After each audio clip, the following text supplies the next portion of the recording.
Bonjour mademoiselle Gruson, je suis Bonjour madame. vraiment contente de vous rencontrer. Enfin, on s'était déjà rencontrés aux Olympiades, mais j'ai été très interpellée par votre lettre de motivation qui était en effet imprégnée d'émotions.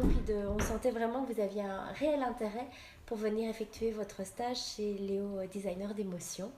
Alors, j'aurais quelques questions à vous poser. Puis tout d'abord, comme vous le savez, nous avons fait reçu un mandat d'un client privé qui consiste à mettre sur pied une exposition temporaire qui va être présentée sous forme d'un parcours sur les 500. Donc oui, la vue, l'odorat, le goût, le toucher. Et donc il s'agit de design événementiel. Donc on rechercherait quelqu'un pour pouvoir seconder et assister la responsable du projet. Mais je vais avoir vraiment besoin de quelqu'un qui aurait toutes les capacités que la responsable de projet elle-même aurait pour pouvoir justement échanger et faire quelque chose de vraiment créatif avec vraiment de l'échange d'idées pour amener ce projet le plus loin possible. Euh, Tout d'abord, je voudrais que vous vous présentiez un petit peu brièvement et indiquer qu'est-ce qui a suscité votre intérêt envers ce poste, même si vous me l'avez écrit, mais je préfère l'entendre de vive voix.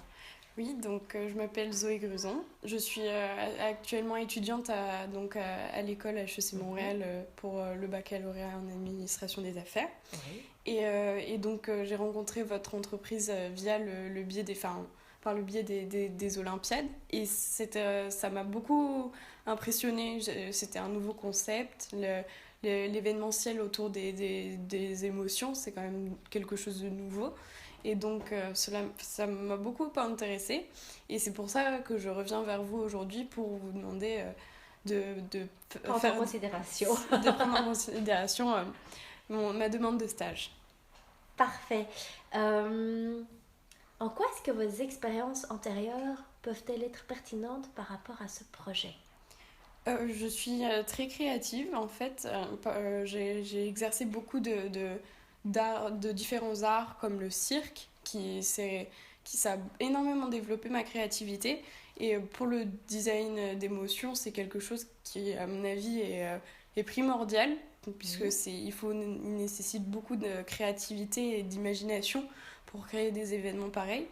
Donc je pense que tout, Et aller susciter l'émotion chez les gens. oui, Parce que vous avez fait aussi du ruban, comment ça s'appelle? du tissu Du aérien. tissu aérien. Oui. Ça, c'est magnifique. Oui, merci. Et donc, j'ai toujours beaucoup apprécié l'événementiel et Vous mes avez parents. déjà eu l'occasion d'ailleurs d'en faire, il me semble, d'après ce que j'ai lu. Oui, c'est exactement. Et c'est pour ça que C'était quoi exactement que vous avez fait dans Euh, l'événementiel? j'ai déjà. Mes parents organisaient des événements dans leur agence, des événements d'art, Ok. où ils présentaient des expositions. Donc, c'était toute une organisation, parce qu'il fallait inviter les personnes, savoir organiser tout l'événement. Donc j'ai toujours observé ma mère faire et ça m'a toujours beaucoup impressionné. Parfait. Est-ce que vous pourriez me citer un exemple d'efficacité et de persévérance? C'est vrai que je vois que vous avez l'air d'être quelqu'un vraiment d'efficace puis d'en vouloir. Est-ce que vous avez un exemple récent ou pas récent qui démontre votre persévérance? Oui, notamment l'année dernière, j'ai passé de nombreux concours et ces concours, ce n'était vraiment pas facile pour moi parce que c'était des concours assez complexes. Mais je me suis super surpassée pour venir à bien de ces concours et je les ai tous eus. Donc c'était quelque chose dont j'étais très fière parce que c'était à la base pas gagné. Mais j'ai réussi à le surmonter tout ça. Donc HEC, c'était pas la seule école que vous a acceptée. Non, non, Bravo, félicitations. merci. Super. Est-ce que donc là on va avoir besoin de quelqu'un qui a des grandes compétences organisationnelles parce qu'il va falloir euh, aider donc cette personne, la responsable à concevoir cette exposition de la manière la plus créative et plus efficace possible. Il va falloir respecter un budget, un cahier des charges, un timing assez serré. Il faut savoir qu'il y a 2 mois pour mettre tout en place. Euh, il faut aussi aider à créer et composer une équipe avec des freelances qu'on va aller chercher à l'extérieur pour toutes leurs particularités, que ce soit du son, de la lumière, le catering, etc. Recherche de commanditaires, gestion de la communication. Donc tout est vraiment à faire de A à Z. Est-ce que c'est quelque chose qui vous fait peur de vous embarquer dans un grand projet comme ça? Non, pas du tout. C'est quelque chose que je trouve justement très excitant et je sais que ça pourra m'apporter énormément d'expérience. Je pourrais apprendre énormément de choses et c'est justement ce que je recherche dans votre entreprise parce que c'est quelque chose de nouveau et du coup je sais que ça ne pourra que m'apporter de nouvelles choses et c'est ce qui m'intéresse. Donc, respecter un timing, devoir avoir plusieurs finalement dossiers en parallèle l'un à côté de l'autre, parce que vraiment, commanditaire, communication, réseaux sociaux, tout ça, c'est quand même des choses assez complexes. Est-ce que vous avez tendance à vouloir tout gérer ou est-ce que vous êtes capable de déléguer? Non, je préfère travailler en équipe Ok. justement pour que chacun ait sa tâche et donc ça permet de plus se concentrer sur la chose qu'on a à faire. C'est vrai qu'à HEC, vous avez beaucoup de travaux d'équipe. Ouais. Est-ce que vous êtes la personne qui va leader le groupe? Comment est-ce que vous définiriez? Puis il n'y a pas de meilleur ou de moins bien. Je veux dire, il y a des leaderships qui sont différents. Il y a des gens qui aiment bien mener et prendre des décisions. Il y en a qui vont faire plus, vont baquer. Donc ils vont essayer de regarder si tous les membres de l'équipe sont bien à leur place. Puis si leur créativité puis leurs compétences sont utilisées au mieux de leur capacité. Comment est-ce que dans une équipe au sein d'HEC, dans des travaux, comment est-ce que vous prenez votre place? Généralement, Ouais.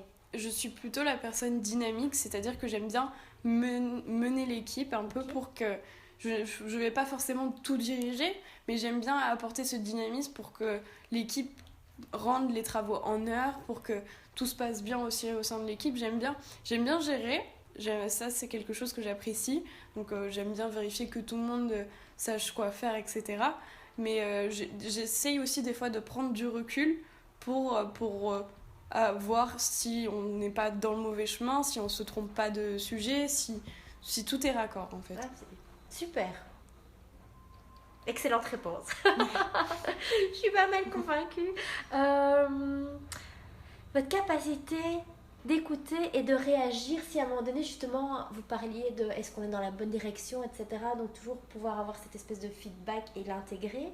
Comment est-ce que vous réagissez si vous êtes face à une situation où les choses partent en vrille, puis où ça fonctionne pas? Est-ce que c'est déjà arrivé? Puis est-ce que vous avez été capable de vous écouter les uns les autres? Ça ne m'est pas encore Ok. arrivé, mais je pense qu'il faut savoir prendre du recul et si on voit que la situation dégénère, il faut savoir se poser, Mhm. remettre les cartes sur table et observer ce qui ne va pas pour pouvoir mieux résoudre le problème.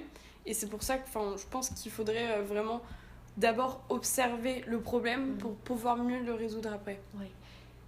Est-ce que c'est déjà arrivé que vous ayez des grosses déceptions de quelque chose que vous pensez avoir mal fait? Parce que ça nous arrive à tous. Est-ce que vous avez un exemple de quelque chose que vous auriez aimé faire différemment, que vous avez regretté, quelque chose qui fasse que vous ayez découvert finalement une faille, quelque chose sur laquelle vous deviez travailler? Puis si oui, quelle serait cette faille ou quel serait l'élément sur lequel vous voudriez vous améliorer?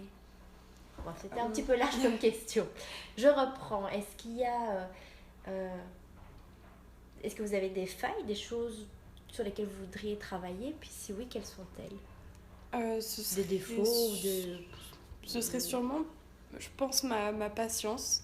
J'ai tendance à vouloir faire beaucoup de choses à la fois. Et c'est pour ça qu'il faudrait que j'essaye de me fixer des barrières et de terminer une chose avant d'en commencer une deuxième. Et donc je pense il faut savoir si gérer ce qu'on fait pour pouvoir le faire bien. Si il y a trop de choses, c'est pas possible. Ouais. Et donc j'essaye de travailler sur ça. Parce que justement, la patience, j'ai toujours besoin d'en faire en fait. C'est jamais assez. Donc Ok. donc Peut-être j'essaie parce de que travailler. vous fixez des limites qui sont un peu trop hautes aussi parfois. Oui, sûrement. Vous en mettez beaucoup sur les épaules. Respecter un échéancier, mais oui, ça on a parlé de. Euh, qu'est-ce- Quelles sont les choses qui vous allument, qui vous motivent? Dans quoi est-ce que vous vous imagineriez à la sortie de vos études? Qu'est-ce que vous aimeriez faire? J'ai beaucoup d'ambition et j'aimerais, après mes études à HEC Montréal, continuer, mais plus en me spécialisant. J'ai un domaine qui me porte beaucoup à cœur, qui est le domaine de la mode. Donc j'aimerais bien faire une école de mode qui est par exemple celle de Milan ou l'IFM à Paris. Donc c'est sûr qu'après HEC, je vais continuer et j'aime étudier, donc je sais pas si je m'arrêterai à la mode, mais en tout cas, la mode est pour moi un de mes grands projets. Ben, on vous souhaite beaucoup, beaucoup une belle longue vie, carrière, découverte et autres, parce qu'on sent que vous êtes une personne avec beaucoup d'ambition, puis les pieds sur terre. Donc, écoutez Zoé, un tout grand merci. Je sais pas, est-ce que vous-même vous avez des questions? Non, pas spécialement. Je pense que c'est... Si vous en avez, de toute façon, je serai toujours joignable. Et puis, écoutez, je garde très précieusement votre CV, votre lettre de motivation.